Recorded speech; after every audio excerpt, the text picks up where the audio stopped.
Okay, så har jeg lige fået et par nye sko hjem, og jeg tænker lige at prøve dem. Skoene ser sådan her ud af en størrelse 41,5. Jeg har lige prøvet dem på, og de sidder elendigt på min fod. De sidder simpelthen elendigt. De presser ind sådan her på siden af. Sådan her, bare sådan ind på min fod, sådan der-agtigt. Og det føles bare så ubehageligt. Ikke? Og det er bare sådan, man har lige glædet sig så meget. Ligesom, og vi håber, at de andre sko, vi har bestilt hjem, som kommer på et eller andet tidspunkt, også dukker op. Fordi altså, de var bestilt på samme tid. Men kun en af dem kom. Det er så lidt mærkeligt.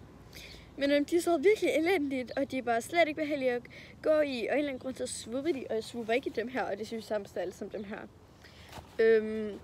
Så det var virkelig ærgerligt.